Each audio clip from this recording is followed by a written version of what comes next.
Welcome to the Living the Dream podcast with Curveball. If you believe, you can achieve.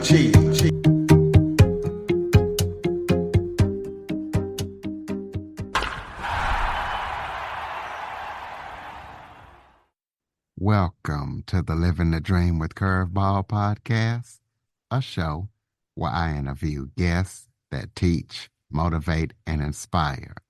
Today, we're going to talk about prayer and spiritual discipline, as I am joined by Dr. David Chotka. He is the founder of Spirit Equipped Ministries. His ministry is a trans-denominational ministry that focuses on equipping people with the resources they need to get the word out. David also helps people with prayer resources as well to get the movement out and let people know about God. So, David, thank you so much for joining me today. It's a pleasure, Curtis. Thank you for having me on your podcast. It's a delight to be here. And I guess our weather and your weather is about the same. Absolutely. So why don't you start off by telling everybody a little bit about yourself? Oh, sure. I'm a pastor. I'm in the Christian Missionary Alliance, if that means anything to an American audience. There are CMA churches in the States, but it's a small denomination. So the way I best describe myself, if you can picture a conservative Baptist girl and she meets a flaming Pentecostal guy and they fall in love and they marry, their child would be my denomination. And we'd be smack dab in the middle, looking at both corners of the marriage, saying, I don't want to be like mom, I don't want to be like dad, but I'm kind of in the middle. So that's what it means to be CMA. And I've been in this denomination for a little better than 22 years. And I'm a writer. I've written 5 books. I'm a conference speaker. In fact, I just got an invitation to speak in Vietnam in October.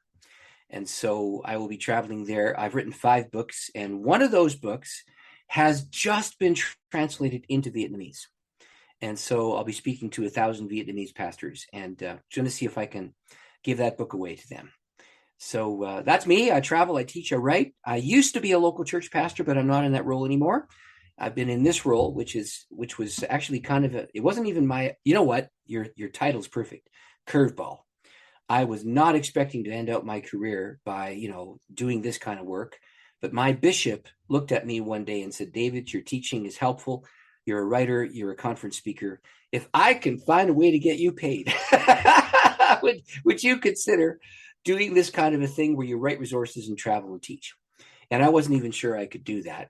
But in the course of time, he was as good as his word. He found a way to pay my wage for 3 years. I'm now in year 4, and I'm in a place where the money is starting to come in. I've written 5 books, 3 of them in the last 2 years.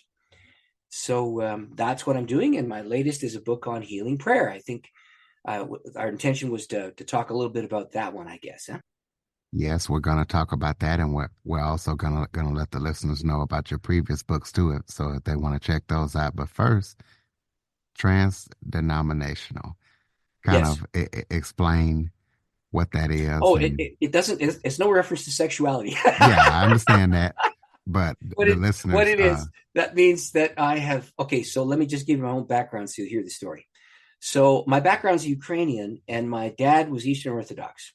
So when I was a little boy, I was baptized into the Eastern Orthodox Church, and then I grew up inside a church that would be parallel to the United Methodist Church, and then I got led to the Lord by a Mennonite. Then I got discipled in the Interschool Christian Fellowship with many different people in denominations.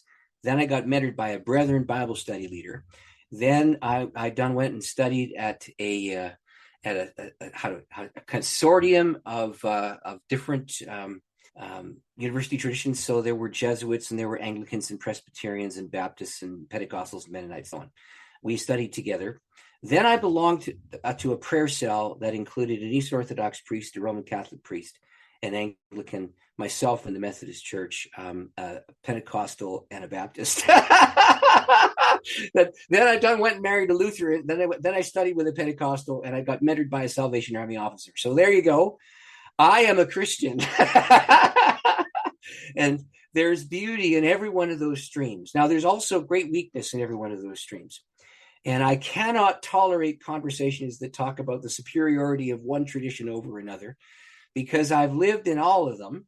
And they all have beauty and they all have weaknesses. So I'm here just to come alongside people in any particular stream of the Lord's church and to come alongside and help them. And I've lived sympathetically in most of those traditions. So there you go. Okay. We kind of touched a little bit on Spirit Equipped Ministries in the beginning, but, kind of break it down, let the listeners know what that is and what people can expect when they work with the organization. Well, sure. So this actually has history attached to my denomination. So in the Christian Missionary Alliance, there are really two centers to what that denomination does. It started off as a multi-denominational mission society. And so it tracks with who I am. The founder was a Presbyterian who made the decision to found a mission society to get people from many denominations to do things. But he really had an experience of an inner work of God, and he called it the deeper life. And so if you're in any kind of CMA church, you will talk about what it means to develop your growth in the Lord, and you will talk about what it means to reach out and care. And those two things are side by side in every Alliance church in the country. And so Spirit Equip flowed out of a role that I wound up entering into when I joined the Christian Missionary Alliance. I wound up becoming the prayer coordinator, the national prayer coordinator for the Canadian branch of the denomination. And so I've spoken at our various general assemblies and I've traveled to our various fields. And I wrote a book called Power Praying, which was distributed to all of our international workers in 42 countries. That led, of course, to opportunities to speak in many of these different contexts. So I've spoken in front of national leaders in 17 countries total, but most of it was related to my role as the leader of prayer equipping inside the Christian and Missionary Alliance. When that ended, I wound up taking the networks of relationship that I had formed through all those years of doing that. And that is the base out of which I'm operating. So I started to develop prayer equipping events. I wrote this book called Power Praying. It was subsequently reworked into a book called the Transformed Prayer Course. And in the Canadian branch, 1/4 of our churches speak Mandarin or Cantonese. And so the book was translated into simplified Chinese. We also have a French district. The book was translated into French, and we have a significant number of Vietnamese congregations. So it's just been done into Vietnamese. So this trans-denominational, multicultural kind of thing has been part of what the ethos of my denomination is. And that, of course, has spilled over into what it is. So once I stopped being a local pastor of a local church, I just continued to write and develop and train and teach skills and so on. And most of the invitations now come from outside the Christian Missionary Alliance. For example, my next event will be in a Pentecostal church. 1 week later, I'm in a church called the Missionary Church. After that, I'm in a Baptist church. And then I'm in an independent charismatic. And then I'm going to be doing an event in an Alliance church. And then I'm going to be speaking for so, I mean, this is, it's no longer part of, how do I say this? It's no longer primarily rooted in the Christian Missionary Alliance. Now I speak to many different constituencies. In fact, the co-write that I did, Healing Prayer, was written with a prominent United States Methodist author. He was the principal of Asbury Theological Seminary. His name is Max Edom. Maxie's a million seller. He wrote a book called The Workbook of Living Prayer, which has sold more than 1 million copies, and it's gone all over the earth. And Maxie became my friend through an amazing series of divine appointments. And in the end, he conceded to write the foreword to my first book. We then became prayer partners and friends at great distance. Then when I did my doctoral work in communal discernment, Maxie was my second reader. He looked at me and he said, "Oh, you got to turn that technical language into something that ordinary people could." So I wrote a book under his watch called Hey, Are You There? It's Me, God. How to Listen, Test, and Know When God Speaks. And I teach people the signals that God sends with hearing the voice. But we discovered that to get ourselves ready to do that, we put together a couple of brochures that he and I had written to train our church members on how to do healing prayer in a sensitive manner when people came forward. And the theology was identical, but our approaches were different. And so we put the two together, produced a small book, and then Whitaker House, a publishing house in Pittsburgh, noticed the book, asked if we would expand it. And so it was expanded 400% and just released in November a couple months ago. So this book, Healing Prayer, is Healing Prayer, God's idea for restoring body, mind, and spirit, just came out, and it's got healing stories in it. But it's not what I call a name it and claim it kind of book. We include stories of people who were not healed. We talk about the instant heal. We talk about natural healing, where your body just takes care of itself. We talk about pathway to a remedy, where God guides you and leads you to get yourself to a spot where you've discovered someone who's done 20 years of research, and the next you're receiving the benefit of their sacrifice. We talk about bearing with suffering, and we talk about the miraculous through the gates of death to life. And we talk about how they intertwine: medicine, miracle, and mystery, all combining together. And I think that's the best way to describe where I land on this.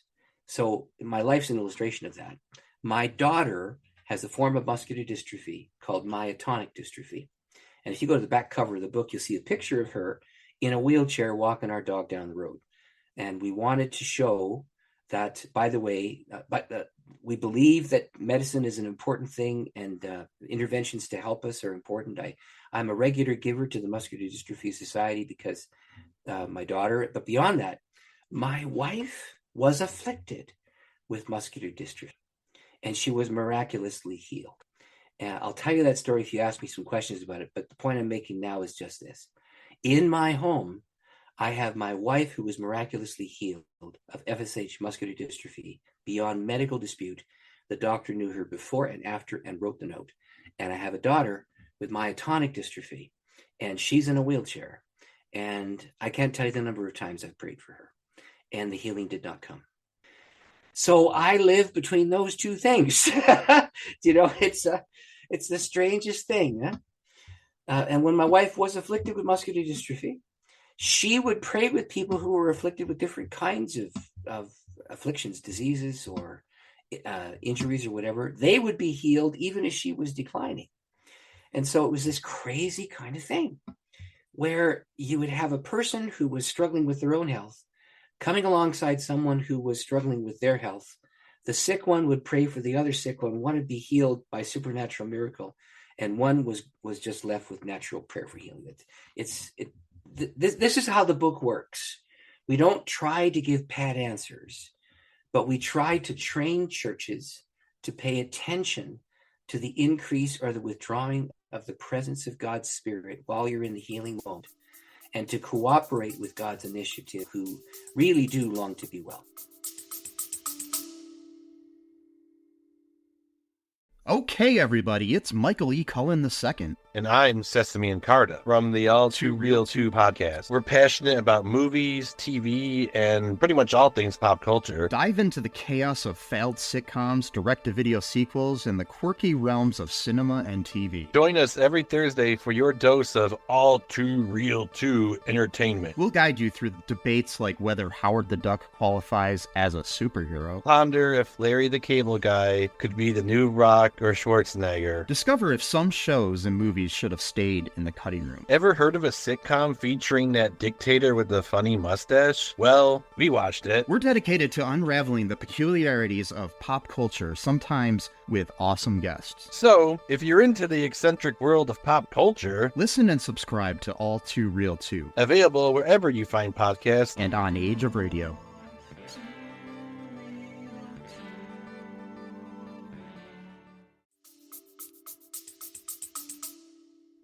Well, tell us about your wife's experience and how she was healed.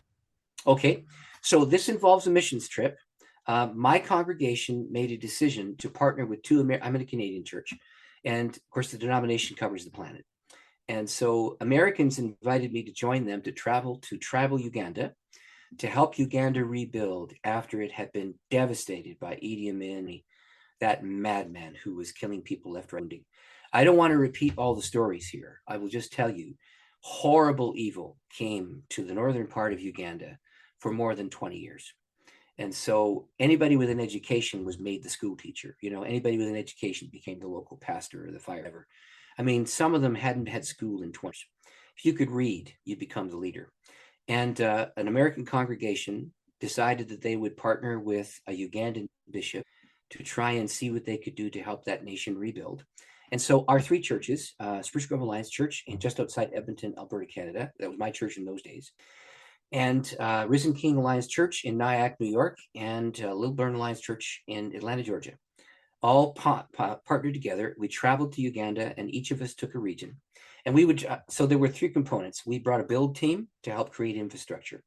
We brought an education team to try and train the leaders and the pastors. And we brought an evangelism team to share. And so anywhere from 5 to 15 people would travel each time we went. And I was the primary leader of the school. And we'd have build teams to create, a library, a Sunday school, a church building, something like that. Anyway, my congregation paid a lot of money to do that because we would sponsor food and 5 or 6 days of training and resources for up to 1,200 pastors, and we paid it. And so my church said, we need to hear the guy. So I brought that bishop into my church, the guy who had organized it. And of course, in that gathering of leaders, there were Presbyterians and Baptists, Anglicans and Catholics and Mennonites. We didn't care about their all. Anyway, this guy was an independent pastor. He planted, get this, 48 congregations. He was overseeing those 48, even while he was trying to train pastors and leaders to get an education and grow. And he came to my church because my congregation wanted to hear this. And he started to tell these amazing stories about deliverance from death in the middle of a war zone. I mean, it was about this Ugandan army against Joseph Kony. And the stories were not only compelling, they were riveting. And so in those days, we had 3 services, one on Saturday night, one at 9:15 on Sunday morning, and the other at 11 o'clock. And this guy was telling stories about somebody waking up in the night and praying and somebody's life being spared as a bullet just missed them, that kind of thing. And then miraculous interventions happening on the battlefield. And these stories were actually were verified in history. I told some of these stories when I was doing an event in an independent church in Vancouver. And I said, in the streets of Kampala, there were 300,000 people who would gather to pray every time the Ugandan army was fighting Joseph Kony. And if the Ugandan intercessors prayed, Kony would lose. If they did not pray, the Ugandan army would lose. A curse would be set on them. They would drop their weapons, and Kony would pick up the guns and the ammunition and resupply. And so there was this amazing relationship between people of prayer in Uganda, in Kampala, the leaders of this movement, and the Ugandan army and the parliament. Anyway, I was telling the story, and a man in the church raised his hand. I said, there were 300,000 intercessors in the streets of Kampala praying. And he stood up and he said, I was one of those people. It was the most incredible thing. So he told me about being part of that. And of course, this created an amazing relationship between the churches, the prayer people, the members of parliament, the Ugandan army, the prime minister, and his wife, who was a Christian lady. So he's telling these stories about these amazing, miraculous interventions. Everybody's on the edge of their seats. The Saturday nighters all texted their friends so that more of them came, and they came for the 9 o'clock, 9:15 service. That service was overpacked. And the 9:15ers texted and emailed all their friends, and we had an oversized congregation for the 11 o'clock service. Standing room only. The sanctuary sat about 400 people. There were easily 650 people crammed into that building, up and down the aisles. I was forced to sit on the steps next to the pulpit. My wife was in the second row from the front, and she, by the way, had been afflicted with muscular dystrophy since she was born. She, her sister, and her mother could not lift her arms up above their shoulders because I had not seen her lift her arms from the moment that I asked her to marry me. This is fully 20 years later, and here we are in this church. This guy is speaking, and he's telling these stories. And in the middle of one of these stories, he stops, and he looks down at me, and he says with his very thick Ugandan accent, David, what is M.A.? I thought, M.A. Master of Arts? I don't know. So then he says, no, something's wrong. I've got something wrong. He put his head on the pulpit in the middle of his interrupted story. And he was silent, and the whole congregation is waiting on him to finish this story. And he looks back at me and he says this, it's a wasting muscle disease. It starts in your head. It goes down into your shoulders. Your shoulder blades come out of position. You start chronic pain between 16 and 20. If you damage a muscle, you lose it. And he went on and on and on, giving a perfect medical description that could have come out of a textbook, describing my wife's family's medical. I am at this point realizing that something powerful is about to happen. I'm looking at my wife, who's got her eyes closed as she's praying. And he said this, whoever has this, Jesus has just healed you. And I was looking at my wife, and her arms went above her head for the first time in. All pain from her body vanished, and she began to grow. Now, we'd been in that town for 5 years. Our medical doctor was the same one from the day that we knew him. She walked in and showed him. He was astonished, could hardly believe it, because he had seen many people claim, some sort of miraculous intervention. It was usually like a placebo effect. And he waited. And after 3 years of waiting, he wrote a medical note that said all effects of FSH muscle atrophy have vanished in this. But I mean, it was the most amazing, incredible thing. So that's what happened in front of 650 witnesses at Spruce Grove Alliance Church on February the 22nd, 2009. I will never, it was 11:42 a.m. The time is nailed in my memory because I was looking at my wife and I could see the clock at the back of the sanctuary. Anyway, when the service was done, we had guests with us.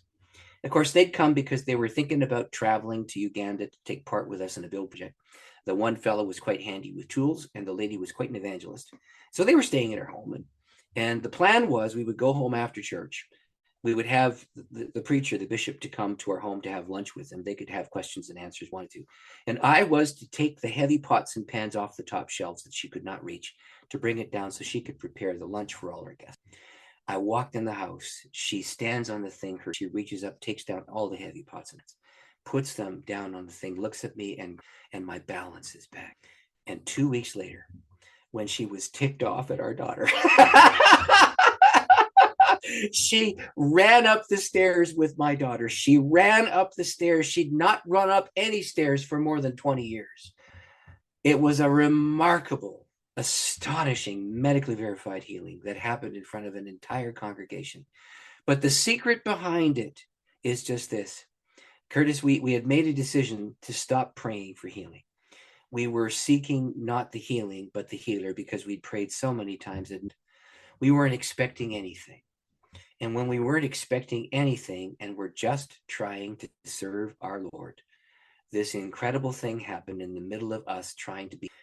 So I must tell you, every morning after that, I started to thank God every time I woke up in the morning.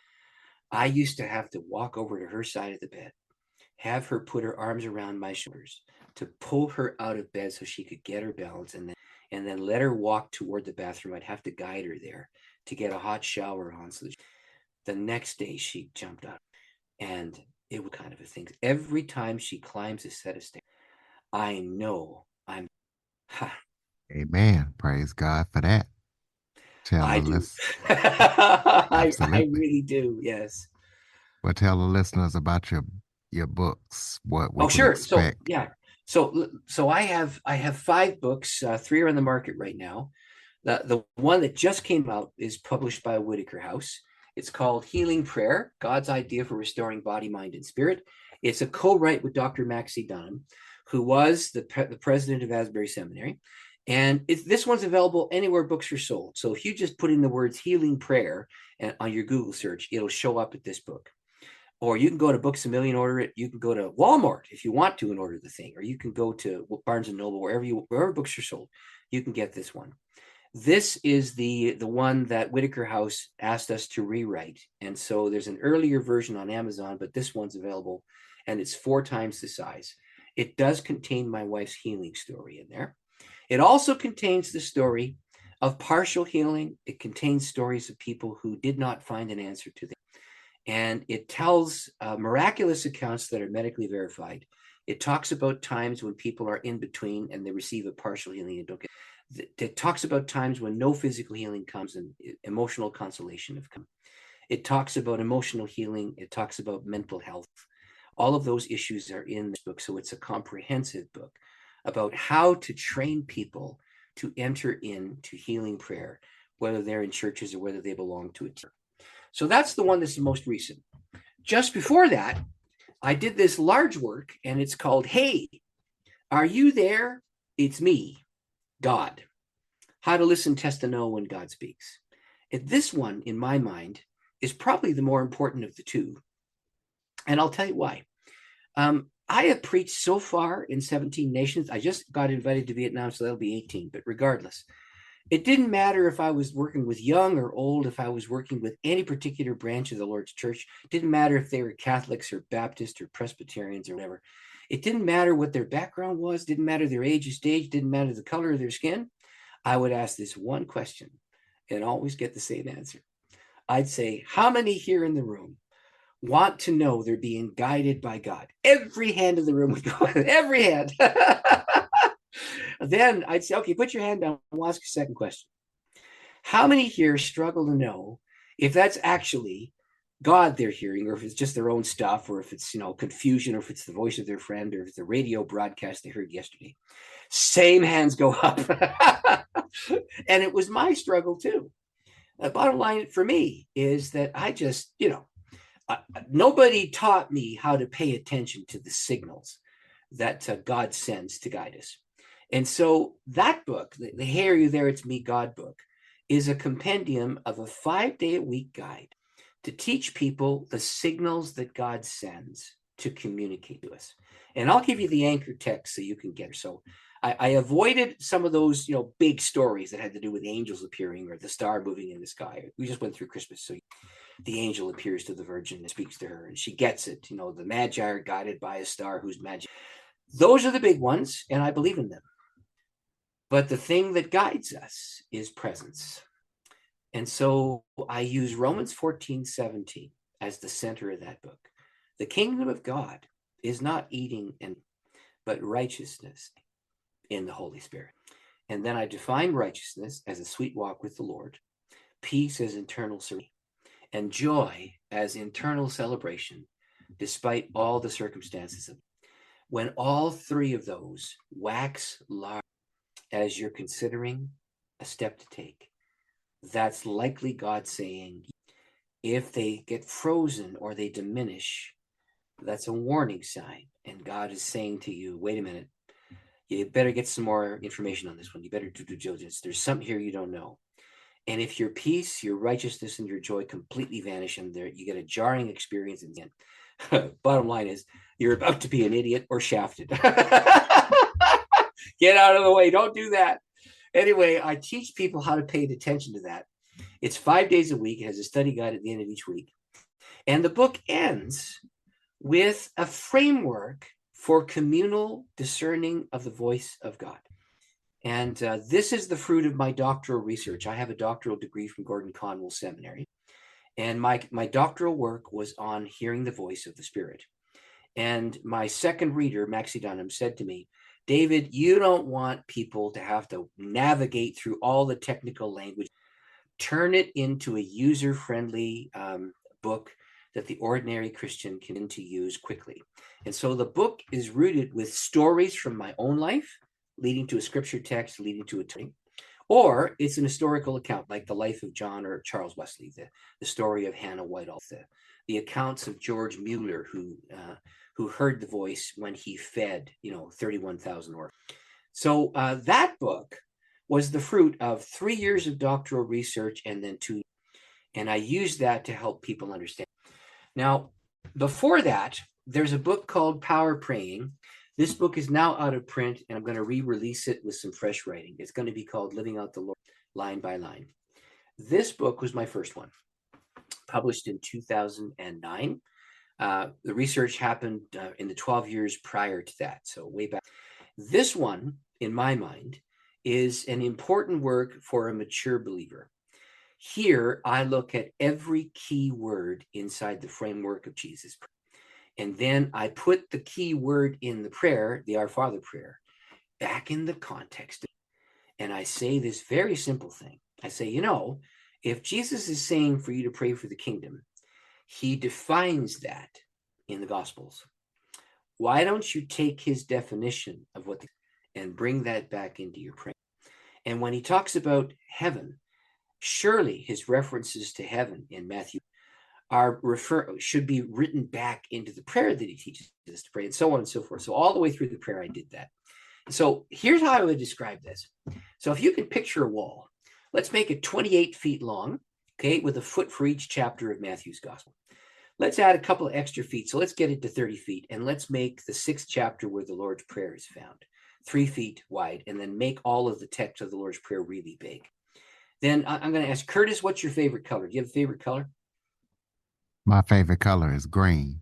Okay, so if I was to take the first word, Father, and circle that with green, and draw lines to all the places on that wall where you see Jesus using the word Father, you'd have at least 53 lines emanating from that word, our Father, to the places in Matthew's gospel, now colored in green. So if you go to the next word, heaven, and I'll pick my favorite color, that happens to be purple, all right? I would circle the word purple, and I would draw lines to all the different places in Matthew's gospel. And here's what would happen. The green and the purple would overlap and intersect. And there'd be another 50 locations in Matthew where you would see the reference to heaven or the kingdom of heaven showing up. And all that's written. And then if you take the third word, name, glory to the name. There's not many of those. There's about 15 of them. You would have 15 more lines. Then you take the word kingdom. Now there you hit the jackpot. That thing, kingdom, is everywhere in Jesus' teaching. And if you picked your next color, let's say pink or something, and you draw all these lines, by the time you get to the 4th, 5th, and 6th word, the wall is so full of color. You're seeing a rainbow, all rooted. What I try to teach in that Power Praying book is that the Lord's Prayer is to all of Jesus. We pray it as a rote memory prayer. Jesus intended for us to pray it as a framework to think his thought. Now, I wrote the first one, the Power Praying book, to give for free to the Ugandans because they didn't have any education. They didn't have any training. And I wanted to give them a free book because my intention behind that, I didn't want to just sort of be there for a week and leave. I wanted to put a resource in their hand. And so we gave 16,000 copies of those books to tribal people in Uganda. They were the first ones to receive. Then when I had a conference speaker come into my church, he asked me if I wrote anything. I told him about the book, and he said, let me see it. And he took it, and he said, I'm going to publish this. And so that book got published through a curveball. I wrote it for the tribal Ugandans to train them because they hadn't had enough education. And in the end, it became a book published in America and Canada as a direct result of my inviting a speaker who was founding a company that would publish. And that's how the book got published. So there's another one out there, but you don't want to read it. It's my doctoral thesis. This is published by a German publishing house. It's called Sifting Our Discerning. But listen, this is expensive. You probably don't want it. It's going to cost you $100 to buy the thing because that's what it costs for scholarships. And it's basically my doctoral thesis in print. And I have one more resource that's already out there. It's called Sifting Our Discerning, and it's a brochure. So those are the 5, and I've got 2 irons in the fire. I'm writing 2 more. But the point of every one of these resources, every single one of them is designed to be a training tool. It is to put training into the hands of ordinary people to help them discover how to do whatever the topic of the book has. So in the Lord's Prayer case, it's to deepen the prayer life of your church or your small groups. If you are picking up the Hey, Are You There? It's Me, God book, it's designed to teach individuals, small groups, how to hear the voice of Jesus when he's talking. The one on healing prayer is designed to be given to churches with healing prayer teams in order to empower those teams to learn how to pay attention to the signals that God sends when healing. So, and what not to do. I mean, I don't know if you've ever been in one of those kooky prayer lines where somebody makes some claim over you, says you're healed and you're not. Has it ever happened to you, Curtis? Someone's got one of those words, and It has. It What's actually that? has, because I am totally blind, and people would have me, hey, we got a speaker coming to church tonight. If you come, he can lay hands on you and you'll be healed. So actually, That has happened to me, and I'm still totally blind. Okay, well, listen, I would not say that to you. What I'd say is, I am happy to pray with you and ask whether or not this is something that God would grant. And then when I pray, I wouldn't say, "Oh, God, heal this man." I would say, "Okay, God, guide my praying." And I talk about that inside the framework. Now, by the way, it's an audio book too. You can the Healing Prayer Book's an audio book, so you could hear me read the text of the material. There are eight. How do I say this? There are eight pitfalls to avoid. We have named, and one of them is what I call the name and claim, where you assume that everybody's going to get healed. And actually, in the entire Bible, there's not one case of anybody doing that. Not one. But I will tell you this. Let me tell you about something that happened to me when I went to Japan, because this would be a typical thing. So, in the Christian Missionary Alliance, the reason for the churches to exist is to help the missionary. So the church I was last serving, the one here in Windsor, Heritage Church, had a relationship. It was called a seamless link with a couple who had connected and married in our church, and they were doing mission. They had not had a visit from any team in the entire time that they were there. And so my congregation decided to send me with a team of 6 people to visit them and to give them, spoil them, love on them, spend some time with them. So we went, and what we would do with each of them is we would pray specifically with each missionary team or missionary person or missionary couple. I mean, it was heartbreaking, some of the stuff they've dealt with. First conversation I had with a young man, a fellow who just had his mom had committed suicide. He didn't know if he could talk to anybody. And now I lost my own brother to suicide. So I was able to sit with him and pray with him, talk. But in Japan, it's got the highest suicide rate in the world. And if you hear them blow a whistle to stop the trains, it's because somebody stepped in front of one. Devastating kind of cultural thing. So we were giving care to him, and there's other couples that not had received a visit for years and years. We just love on them and take them there. We would pray around the things that they were trying to accomplish. There was one couple where the couple had finally figured out a way to be able to share the gospel with the Japanese. And he had just figured this out, and he was beginning to lose his hearing. So he had about 20% of his hearing, and he had these big hearing aids on his ears. And when he wore the hearing aids, he could make out most of a conversation, but he could not listen to the voices of females because the pitch didn't work for his earphones or for his ability to be able to read lips. And in Japanese culture, women look down and they cover their mouths when they speak to men. And so this man who was losing his hearing was losing his ability to communicate with half his congregation. Anyway, it was a great grief to him, and he asked us to pray for his healing. And so here's what we did. We said, okay, and we used the story of blind Bartimaeus in Mark chapter 10. The story of Bartimaeus is where Jesus is walking by, and the man is blind. And he hears that Jesus is walking by. All the people say this, and he starts yelling, he starts shouting, he starts screaming. And he's so obnoxious. They tell him to stop yelling. He keeps yelling all the same. Jesus asks for him to come by. He comes by. And there's Jesus. It's Middle Eastern heat. It's obvious the man had lost his vision rather than been born blind, because it says he lost his sight inside. He's put in front of Jesus in the Middle Eastern heat, and it's got to be 40 Celsius. What do you call that? 120 degrees Fahrenheit? Anyway, it's hot. The Lord looks at him and says, "What do you want?" Now, in my mind, that's a really dumb question. What? The guy's blind. He's been screaming for Jesus to heal him. He asks the Lord to come by and do this. And the Lord makes him say it, even though the need was obvious. He says to the man, "What do you want me to do for you?" And the man says, "I want my sight back." Well, everybody knew he wanted his sight back. But for some reason, the man had to name it. And as he says it, suddenly this healing happens and gets his sight back, and he starts to fight at the end of Mark 10. Anyway, we're using this text with the man who's losing his hearing.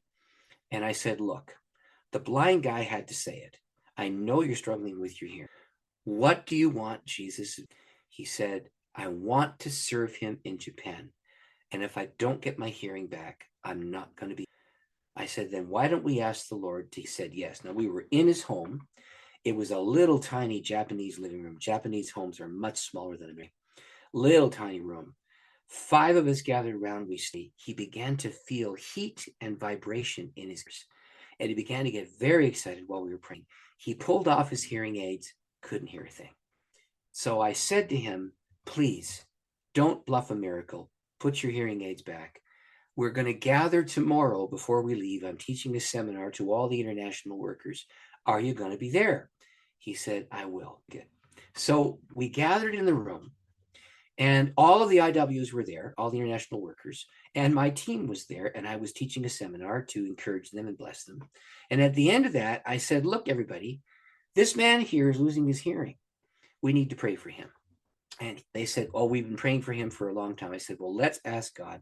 We're not going to bluff a miracle, but we can cooperate when we see the signals. So we start to pray. What happened? That man who lost his mother begins to physically shape, and he starts to weep. He's crying buckets of tears as he's praying for this man, and he hardly knows him. The guy's name was Matt. I said, Matt, it is obvious the Lord is praying through you by his Spirit. Stand in front of this. And he put his hands over his ear. There was another lady who was 1/4 Japanese and 3/4 Singapore Chinese. Her name was Serene, and she is a scientist with a huge brain. Her whole body is shaking. And I looked at her and I said, Serene, you're vibrating. She said, yeah, I don't know what it is. And she's walking back and forth. And the closer she gets to the man we're about to pray for, the more her body vibrates. And the farther away she gets from that, the less. I said, what are you doing? She said, I am experimenting with this thing, this presence. I don't know. I said, get over here and pray for the guy. So she came close and she put her hands on him. And there was a lady named Deb standing there. Now, Deb was from a very conservative background where women don't speak and they cover their heads with a hand. And she didn't want to say anything in front of the crowd. And I looked at her husband and I said, I think Deb is supposed to say, be open to those ears. And Marcus nodded, the man nodded his head, and I looked at Deb and I said, Deb, you're supposed to shout, be open. And she said, I don't want to shout. Because she was from one of those traditions where the women would not speak if the men were in the room. It was a very conservative group. So I said, would you obey your husband? And she said, I would, which is a wrong. I would not say that to most people. Anyway, I turned to Marcus. I said, Marcus, you have to tell Debbie to shout, be open. And so he says that to her. She swallows very hard. And honestly, Curtis, it was like she was falling in slow motion. She starts to fall in slow motion. And at the top of her lungs, she shouts, be opened at the top of her lungs. And something went snap in the room. And it was like the presence lifted. The guy took his hearing aids out and he could hear every female. Now we put room dividers between them and females, and we had the women look away from where he was and say some things, and he heard the man's hearing was healed. But it didn't get healed instantly. It got healed a little bit at first when we prayed with no effect, a little bit more when we prayed and he felt it and he pulled the hearing aids out, and completely, but it wasn't healed by me doing the praying. it was healed by a whole team listening to the voice of the Spirit and paying attention to those. So that's what we did. Now, so when it comes to praying with people who have lifelong afflictions, like you're talking about with this blind issue in your case, you don't bluff a miracle, but you cooperate with one. Does that make sense to you? That makes perfect sense. Yeah, so that's in the audio book. It's also, that story is not. We had to reduce the number of stories that I wanted to tell because we had to get the book done. But the principles that are in the book is that you cannot bluff a miracle, but you can cooperate with one. And the phrase that we use to say that is God initiate. And there are many signals to it. One of the signals is rise in compassion. When you're in the middle of the prayer, especially if it's someone you don't know, if it's a stranger. I mean, it's one thing to feel compassion because your loved one's suffering with some affliction, and who doesn't feel that? But if you're a stranger and you're seeing someone and you're at a prayer time and you're starting to pray for them, and this compassion rises up, ordinarily it's a signal that God's going to do something. This shows up in Mark chapter 1. when the leper comes to Jesus, and he'd not been able to be touched by a human for as long as he had that affliction. Now, we just passed through COVID, so we know not being able to give someone a hug, not being allowed to gather, not being allowed to talk to them in the same room, having to be 6 feet or 10 feet apart, whatever the rule was in your state, and then having it restored. It was like we'd returned to something. The man with leprosy had not been physically touched for a very long time. He runs up to Jesus. He throws himself down. It's in Mark chapter 1, starting, and he says to the Lord, now here is the signal that shows up in many of the healing. It says that Jesus of Nazareth was moved. He's praying for a stranger. And as the man speaks, then he reaches out and touches the leper, which is, and Jesus' virtue flows through him and into the man, and the leprosy is pushed.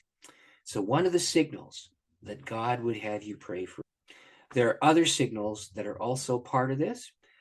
Fiery heat inside of a person, your body beginning to vibrate or shake, or strong emotion that you don't control. When you're in the middle of that, that's usually the Lord's assignment on you, that you're supposed to be the one who. So this came to a head, actually, 2019. I was invited to do a pastor's conference in the province of Quebec, and they speak French there. Now, I have enough French to be able to order off a menu and find my way to the washroom. But I don't have enough French to speak well. Anyway, I had a young student who I trained in prayer. He was only 17 years old. And Julian was part of a team that I took to go with me to that pastor's conference. There were 4 other people there.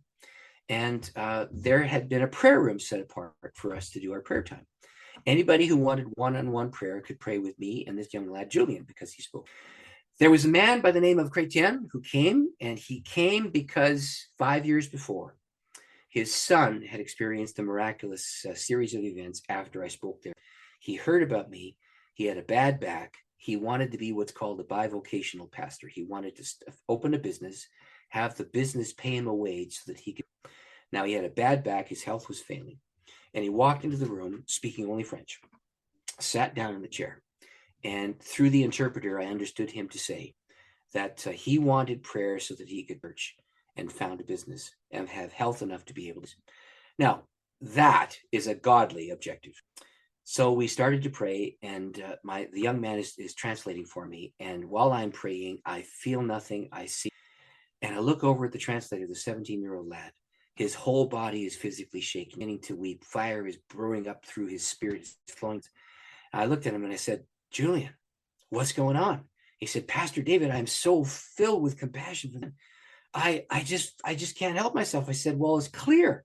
I've not been assigned to pray for the guy. You have. Put your hand on his back.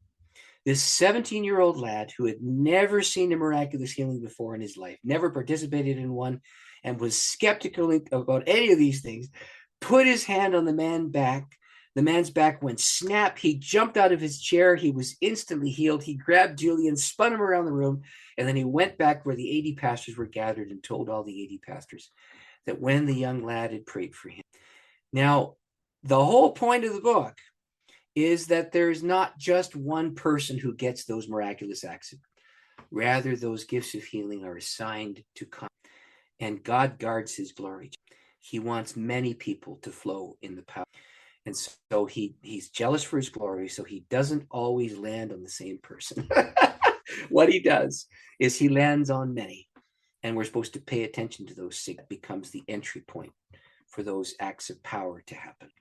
So I want to teach people in the Healing Prayer book, the co-write with Maxie Dunham. I want to teach people to pay attention to those things. Now, the last 2 stories I told you aren't in the book, but there's many more that are.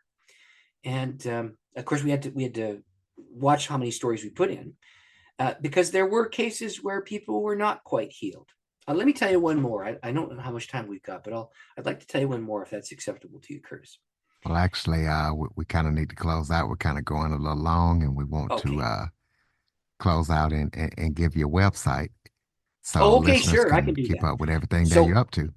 yeah, all right. So my website is a really simple thing. So the word spirit, like Holy Spirit, and the word equip, like in the word equipment. Put spirit and equip together into one word and go to spiritequip.com. And there you'll find links to the books. You'll find links to the website. You'll find links to Amazon if you want to purchase the books and so on. You'll also find YouTube videos of my teaching. You'll find some blogs. And you will also be able to subscribe to my monthly thing and my monthly newsletter. And there'll be links to my Facebook page as well and that kind of thing. So spiritequip.com. And I do conferences and events. And if churches want to invite me, there's a web form that you can just press on, and you can send a note to invite me or to consider. Or the easiest way to do that is to take the website's name, spiritequip.com, and put David in front of it. David@spiritequip.com. And you can invite me to come to your church or do your conference in your midst, or you can ask me questions about the conference. So that's the easiest way to be in touch with me. There we go, ladies and gentlemen. Be sure to pick up those books. Go to spiritequip.com. If you know somebody that can benefit from Dr. Chotka's message, be sure to follow, rate, review, share this episode to as many people as possible. If you have any guest or suggestion topics, cjackson102@cox.net is the place to send them. As always, thank you for listening. Thank you for your support. Dr. Chotka, thank you so much for joining me today. Oh, it's been a privilege and a joy to be on your podcast, and I'd love to come again. For more information on the Living the Dream podcast, visit www.djcurveball.com. Until next time, stay focused on living the dream.